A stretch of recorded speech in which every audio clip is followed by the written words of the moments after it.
I'm sure you've heard the news. Love hurts. But what if the pain isn't just heartbreak, but shame? Shame is a powerful emotion, and it can quietly trap us in relationships that aren't healthy for us. Today, let's talk about why so many people stay, even when it hurts the most.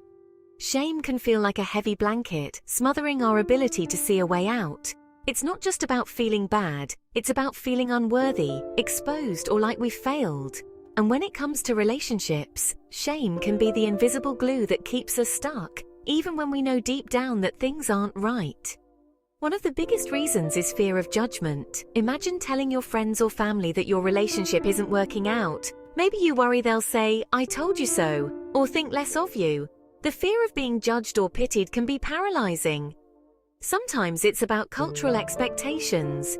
In some families or communities, ending a relationship is seen as a failure or even a shameful act. The pressure to make it work can feel overwhelming, especially when everyone around you seems to expect perfection. Then there are personal insecurities. Maybe you wonder if you're lovable or if you'll ever find someone else. You might think, if I leave, what does that say about me? The fear of being alone or of starting over can make the shame feel even heavier. And let's not forget past experiences. If you've been rejected before or made to feel like you're not enough, the idea of leaving can feel terrifying. Old wounds can resurface, making you question your worth and your ability to move on. But why do we hide in the shame trap? Sometimes it's easier to pretend everything is fine than to face the pain of admitting the truth. We might worry about disappointing others or about being seen as weak. The shame trap convinces us that our struggles are a personal failure rather than a normal part of being human. Let's look at some real-life scenarios. Take Sarah, for example. She stayed in a relationship for years even though she was unhappy. Why? She was afraid her friends would see her as a failure. She'd posted so many happy photos online. How could she admit things weren't perfect? The shame of not living up to her own image kept her trapped. Or think about David. His family had high expectations. Divorce was never discussed, and he worried about disappointing his parents. So he kept quiet, even as he felt more and more alone. The shame of letting down his family weighed on him every day. These stories aren't rare. In fact, they're more common than you might think. Many people carry the weight of shame in silence, afraid to reach out for help. The truth is, hiding your feelings can feel even heavier than the pain itself.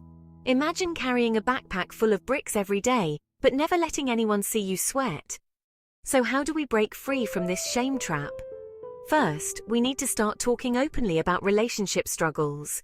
No one's life is perfect, and pretending otherwise only makes things harder.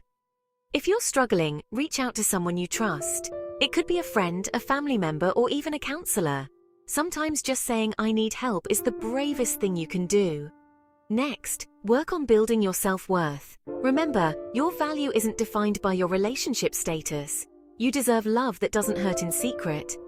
Communities can help too. Support groups, online forums, and even local workshops can provide a safe space to share and heal. When we connect with others who understand, the shame starts to lose its power. And what about the next generation? How do we make sure they don't fall into the same trap? We can start by teaching emotional intelligence in schools. Programs that help kids understand their feelings, set boundaries, and communicate openly can make a huge difference. Community workshops and positive role models are important too.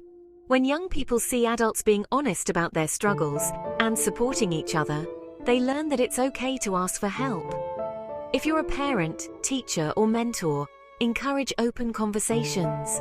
Let kids know that struggling doesn't mean they're weak, it means they're human. And if you're someone who's feeling trapped right now, remember, you're not alone. There's no shame in asking for support. Healing starts with honesty, with yourself and with others. Let's create a world where no one has to suffer in silence, where love is honest, supportive, and safe. Because suffering in silence shouldn't be the price of love. You deserve to be seen, heard, and supported, just as you are. If you or someone you know is struggling, reach out. Together we can break the shame trap and build healthier, happier relationships for everyone. Remember, the first step out of the shame trap is simply knowing you're not alone. There is hope and there is help. Let's take that step together.